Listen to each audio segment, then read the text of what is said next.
বিশ্ববিদ্যালয় পর্যায়গুলোতে এসে চাইলেও ছেলেমেয়েরা পর্দা মেনটেন করতে পারে না। আপনার পরামর্শ চাই।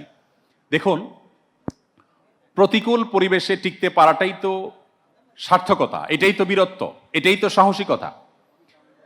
মুসলিম যুবক মুসলিম যুবতীর সার্থকতার জায়গাটাই এখানে যে তারা তাদের চরিত্রকে সংরক্ষণ করবে আল্লাহর নির্দেশ এবং মুহাম্মদ সাল্লাল্লাহু আলাইহি সাল্লামের আদর্শকে বাস্তবায়ন করতে গিয়ে। তাদের জীবনে তাদের চরিত্রকে কোনোভাবে কালিমাযুক্ত তারা করবে না, এটাকে তারা সেভ করবে। মুসলিম যুবক তো খালিদ বিন ওয়ালিদের সন্তান।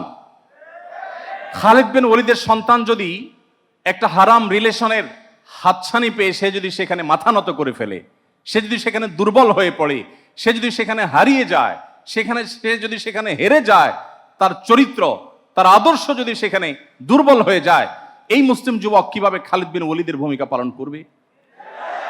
এই যুবক কিভাবে ওমর ইবনুল খাত্তাবের ভূমিকা পালন করবে? ভাইরা আমার, আমি একটি কথা প্রায় বলার চেষ্টা করি, স্রোতের তালে গা ভাসাতে কোনো যোগ্যতার প্রয়োজন হয় না, স্রোতের বিপরীতে চলতে যোগ্যতার প্রয়োজন হয়। আপনি যদি প্রতিকূল পরিবেশে নিজের ঈমানকে, নিজের চেতনাকে, নিজের আদর্শকে, নিজের তাকওয়াকে, নিজের আল্লাহভীতিকে, নিজের চরিত্রকে সংরক্ষণ করবার সংগ্রামে বিজয়ী হন, তো মনে রাখবেন আপনার হাত ধরেই আবার ইসলামের সেই সোনালী দিন ফিরে আসবে। মনে রাখবেন আপনি সেই যুবক, যে যুবককে নবী করিম সাল্লাল্লাহু আলাইহি সাল্লাম বলেছেন শাবুন নাশা ফি ইবাদাতিল্লাহ, আরশের নিচে কিয়ামতের ভয়াবহ দুর্বিষহ দিনে আল্লাহ রাব্বুল আলামিন যে শ্রেণীর যুবককে ছায়া দিবেন, সেই শ্রেণীর যুবকদের অন্তর্ভুক্ত হওয়ার সুযোগ তো আপনাদের। কারণ প্রতিকূল পরিবেশে প্রতি মুহূর্তে আপনার নিজের সঙ্গে নিজের সংগ্রাম করতে হয়, যুদ্ধ করতে হয়। এই যুদ্ধে জয়ী হওয়া নির্ভর করে আপনি মুসলিম হিসাবে জান্নাতি হবেন কি জাহান্নামী হবেন। এই যুদ্ধে জয়ী হওয়া নির্ভর করে আপনি কি মুসলমানদের সোনালী দিন ফিরিয়ে আনতে পারবেন কি পারবেন না। এই যুদ্ধে জয়ী হওয়া নির্ভর করবে যে আপনি কি আল্লাহর কাছে সেই প্রিয় পাত্র মুসলিম যুবক হতে পারছেন কি পারছেন না। এই যুদ্ধে জয়ী হওয়া না হওয়াটার উপর নির্ভর করে আপনি কি ওমর ইবনুল খাত্তাবের ও আদর্শের উত্তরসূরি হিসাবে নিজেকে প্রতিষ্ঠিত করতে পেরেছেন কি পারেননি। মনে রাখবেন, মুসলিম যুবক মুসলিম যুবতীর বুকের মধ্যকার সকল ভালোবাসা সে সারা জীবন জমিয়ে রাখে তার বৈধ জীবন সঙ্গী সঙ্গিনীর জন্য। আর আদর্শিকভাবে দেউলিয়া যে যুবক, সে তার ভালোবাসাকে যত্রতত্র রাস্তাঘাটে, রেস্টুরেন্টে, ট্রেনে, বাসে, বিভিন্ন জায়গায় অজায়গায় সে ব্যবহার করে তার জীবনের পরম ভালোবাসা প্রদর্শনের সময়টাতে তার ভালোবাসার পুঁজিতে সে টান পড়তে দেখে।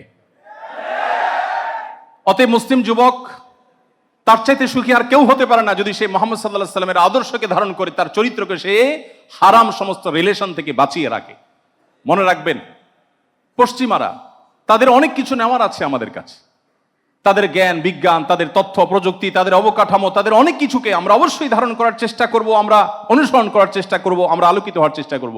কিন্তু মনে রাখবেন, লাইফস্টাইল, সংস্কৃতি এবং বিশেষ করে পরিবার ব্যবস্থাপনায় আমরা তাদের চাইতে এত বেশি এগিয়ে যে তথ্য প্রযুক্তিতে, জ্ঞানে বিজ্ঞানে তারা যদি আমাদের চাইতে 100 বছর এগিয়ে থাকে, পরিবার ব্যবস্থাপনায় আমরা তাদের চাইতে 200 বছর এগিয়ে আছি। আপনার আমার মধ্যে যেন হীনমন্যতা না থাকে। আমার সমাজে সন্তান তার বাবা মাকে যতটা ফিল করে, তার সমাজে সেটা কল্পনাও করা যায় না। আইআইইউসির প্রোগ্রামে ভিসি মহোদয় আমাকে তার জীবনের একটি গল্প শোনাচ্ছিলেন খেতে বসে। তিনি বললেন যে আমি ইউকেতে থাকাকালীন সময়ে গবেষণার জন্য যখন গিয়েছিলাম, তখন এক ভদ্রলোক এসে, ইউকের এক মানুষ, তিনি এসে, বৃদ্ধ লোক, তিনি এসে আমাকে বললেন, জানো আজকে আমি অনেক হ্যাপি। কেন?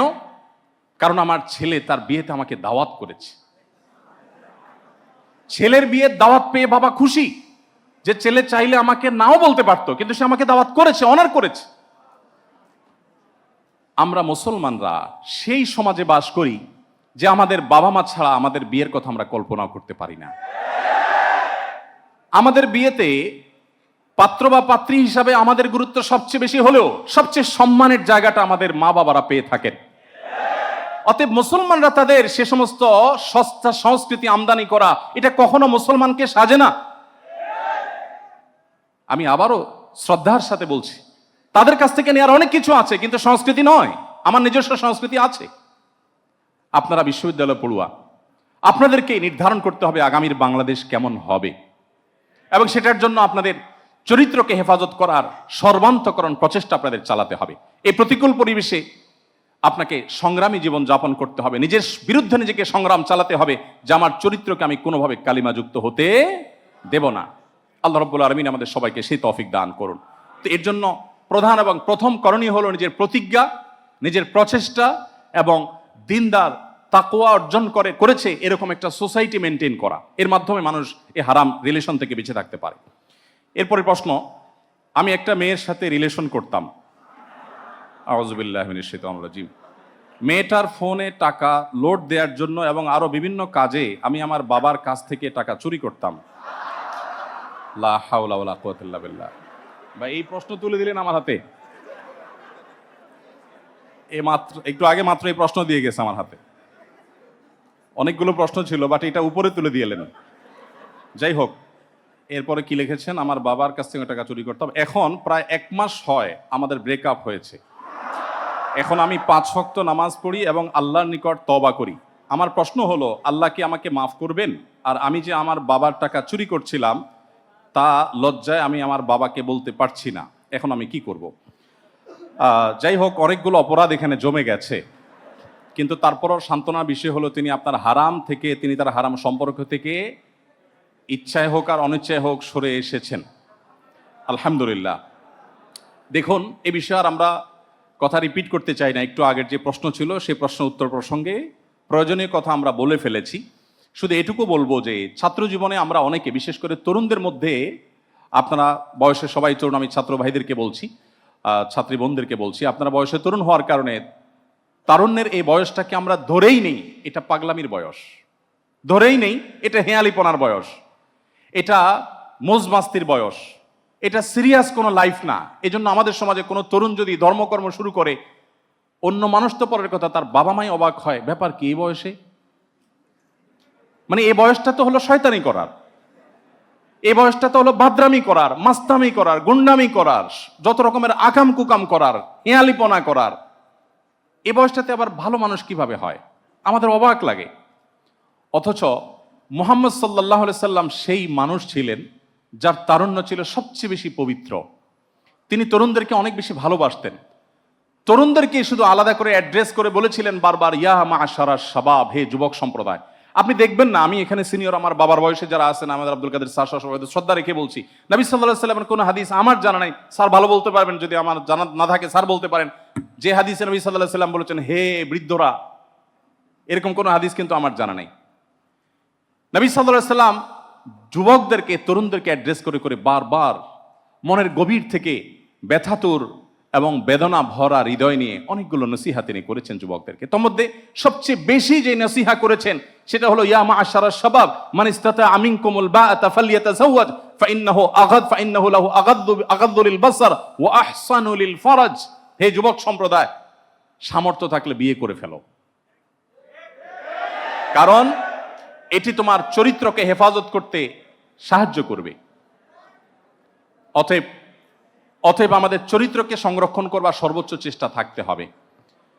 কিন্তু আমি যেই জায়গাটা ছিলাম, যে তরুণদের মধ্যে এক ধরনের ধারণা বদ্ধমূল হয়ে গেছে যে ফেসবুকে পাগলামি করা, অফলাইনে হেয়ালিপনা করা, বন্ধুদের সাথে খেলতামাশা করা, আনন্দ বিনোদনের মধ্যেই পুরো সময়টা কাটিয়ে দেওয়া, বোধহয় এটাই তারুণ্যের জন্য। সিরিয়াসনেস আসবে, ইবাদত বন্দেগী আসবে কখন? ক্যারিয়ার যখন সমাপ্ত হবে, যখন রিটায়ারমেন্টে চলে যাব আমরা, তখন এবার সবাই আমাদের গিয়াসউদ্দিন তালুকদার স্যারের পেছনে সিরিয়াল ধরে হজ করার জন্য, অথবা তবলিগে, অথবা কোনো পীর মুরিদি, অথবা অন্য কোথাও। আর কিছু না হোক মসজিদ থেকে আর বেরোতে চায় না। মুয়াজ্জিন সাহেব ধাক্কা বের করার লাগে, চাচা বাসা যাবেন না।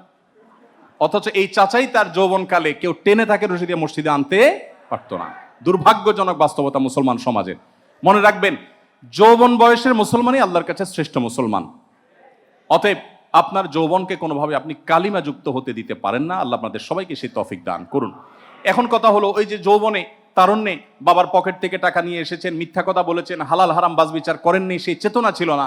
এখন আল্লাহ তাআলা চেতনা যখন ফিরিয়ে দিয়েছেন, আপনাকে সেটার প্রায়শ্চিত্ত করতে হবে। বাবার টাকা বাবাকে ফেরত দিবেন, ফেরত দিতে লজ্জা হয়, স্বীকার করতে লজ্জা হয়, তাহলে সেক্ষেত্রে কোনোভাবে বাবার অ্যাকাউন্টে টাকা ঢুকিয়ে দিবেন, বাস, দ্যাটস এনাফ। কোনোভাবে বাবার অ্যাকাউন্টে টাকা আপনি ঢুকিয়ে দিলেন, বাবার মোবাইলে অনলাইন ব্যাংকিংয়ে টাকা পাঠিয়ে দিবেন, বাবার পকেটে রেখে দিবেন, আনুমানিক একটা ফিগার ফিক্স করে দিয়ে দিবেন, তাহলে আপনি দায়মুক্ত হয়ে যাবেন ইনশাআল্লাহ। মনে রাখবেন, আমরা অনেকে এই পারিবারিক বলয়ে হালাল হারাম মেনটেন করার গুরুত্ব বুঝি না। অনেকে মনে করে যে বাবার সম্পত্তিটা আবার আমার এত হিসাব নিকাশে কি আছে। স্বামী স্ত্রী মনে করে আমরাই তো, এই আমরাই মনে করে অনেক কিছুকে তারা সরলীকরণ করেন। যখন ভেজাল লেগে যায়, এরপরে মামলা মোকদ্দমার জন্য দৌড়াদৌড়ি শুরু করেন। তো ইসলাম অ্যাকাউন্টেবিলিটির ক্ষেত্রে, আর্থিক লেনদেনের ক্ষেত্রে আমাদেরকে একেবারে পরিষ্কার থাকতে বলেছে। এখানে কোনো প্রকার ধোঁয়াশা রাখবার কোনো সুযোগ নেই। বাবার সম্পদ বাবার, সন্তানের সম্পদ সন্তানের, স্বামীর সন্তান স্বামীর, স্ত্রীর সম্পদ স্ত্রীর। ইসলামের যে অর্থ ব্যবস্থা আছে এত চমৎকার যে এখানে স্বামী স্ত্রী একে অন্যের সম্পদে ভাগ বসাবার কোনো অধিকার।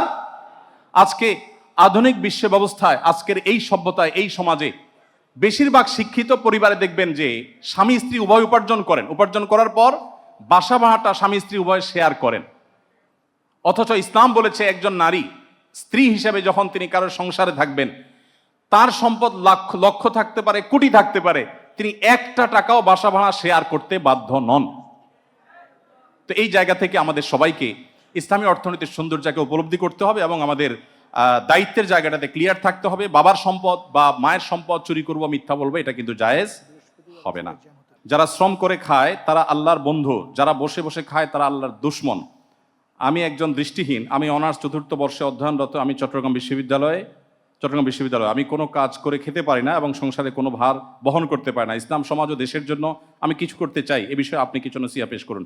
দেখুন, এই কথা সঠিক নয়। আপনি যেটা বলেছেন যে যারা বসে বসে খায় তারা আল্লাহর দুশ্মন, এমন কোনো কথা কোরআন বা হাদিসে কোথাও বলা হয়নি। তবে হ্যাঁ, এটা ঠিক, ইসলাম আমাদেরকে কর্মমুখর জীবন ধারণ করতে, গ্রহণ করতে বলেছে। নবী করিম সাল্লাল্লাহু আলাইহি সাল্লামের বয়স যখন 20-এ পৌঁছায়নি, তখন থেকে তিনি রাখালি করতেন এবং 20 পার হওয়ার সাথে সাথে তিনি ব্যবসার জন্য খাদিজা রাদিয়াল্লাহু তাআলার পুঁজি নিয়ে সিরিয়া গমন করেছিলেন। অতএব তরুণ বয়স থেকে মানুষ উপার্জন করবার জন্য সচেষ্ট থাকবে, কিন্তু কেউ যদি শারীরিকভাবে প্রতিবন্ধী হয় তার তো কোনো দায়ী নাই, বরং তার এই যে প্রচেষ্টা, এই যে আকুতি, এটার কারণে তিনি কাজ করে পরিবারের প্রতি অবদান, সমাজের প্রতি, রাষ্ট্রের প্রতি অবদান রাখলে যেই সওয়াব পেতেন, আল্লাহর সন্তুষ্টির উদ্দেশ্যে যদি সে মানসিকতা লালন করেন, তিনি বসে বসে সেই সওয়াব পাবেন ইনশাআল্লাহ। সর্বশেষ প্রশ্ন, ছাত্রদের বিভিন্ন অ্যাসাইনমেন্টের কাজে বিভিন্ন সফটওয়্যার ব্যবহার করতে হয়, বিশেষ করে MS অফিস এর সফটওয়্যার। কিন্তু আমরা যখনই ল্যাপটপ কম্পিউটার কিনি, তখন আমাদের যে সফটওয়্যারগুলো দেওয়া হয়ে থাকে তা পাইরেটেড অথবা আসল সফটওয়্যারগুলো দেওয়া হয় না। আর আমাদের ছাত্রদেরও সফটওয়্যারগুলো কিনে ব্যবহার করার মতো সামর্থ্য নেই। আমাদের সফটওয়্যারগুলো মাঝে মধ্যে ব্যবহার করতে হয়। এমত অবস্থায় আমরা কি করতে পারি, দয়া করে একটু বলবেন। দেখুন, এটা নিয়ে আমি নিজেও ঘাটাঘাটি করছি, কারণ আমাকে তো ব্যবহার করতে হয়। তো আমার অভিজ্ঞতা হলো যে বড় বড় কোম্পানিগুলো, তাদের অনেকগুলো কোম্পানি আছে যেগুলোর সাথে আমি আমার অফিস থেকে সহকর্মীদেরকে বলেছি যোগাযোগ করার জন্য, তারা যোগাযোগ করেছে। অনেকগুলো বড় বড় কোম্পানির সাথে যোগাযোগ করে দেখা গেছে, আমি MS ওয়ার্ডের কথা বলছি না, আর অনেকগুলো প্রোগ্রামের কথা বলছি, এই প্রোগ্রামগুলো তাদের বাংলাদেশিদের মধ্যে সেল করার ব্যাপারে তেমন কোনো সিস্টেম, আগ্রহই নাই অলমোস্ট আমি দেখলাম। এমনকি পাইরেসি হচ্ছে এটা তারা জানে, তাদেরকে বলা হয়েছে, তারা এটা নিয়ে তেমন কোনো কনসার্ন দেখা গেল না।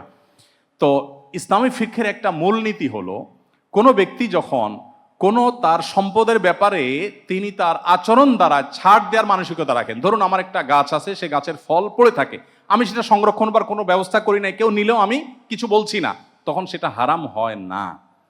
অতএব যদি এরকম হয়, যেমন আমি এই মুহূর্তে মনে নাই, কয়েকটা প্রোগ্রামের পরে পার্টিকুলারলি তাদের সাথে যোগাযোগ করেছি যে তোমরা বাংলাদেশে তোমাদের এই সফটওয়্যার বিক্রির জন্য কি ব্যবস্থা রেখেছো, সার্ভিসের জন্য কি ব্যবস্থা রেখেছো, কোনো সদুত্তর পাওয়া গেল না, অর্থাৎ তাদের এটা নিয়ে কোনো আগ্রহ নাই। তাহলে বাংলাদেশের মানুষ যারা তারা ব্যবহার করছে পাইরেসি নিয়ে, সেটা নিয়েও তাদের কোনো মাথা ব্যথা নেই। হয়তো গরিব দেশ অথবা পিছিয়ে পড়া দেশগুলোর প্রতি তাদের এই মানসিকতা আছে যে এখানে তারা পাইরেটেড সফটওয়্যারগুলো ব্যবহার করলে তাদের মৌন সম্মতি সেখানে থাকে, অ্যাটলিস্ট তাদের বিক্রি করার বা সেল করার কোনো ব্যবস্থাপনা না থাকা থেকে সেটা হয়তো প্রমাণ হয়।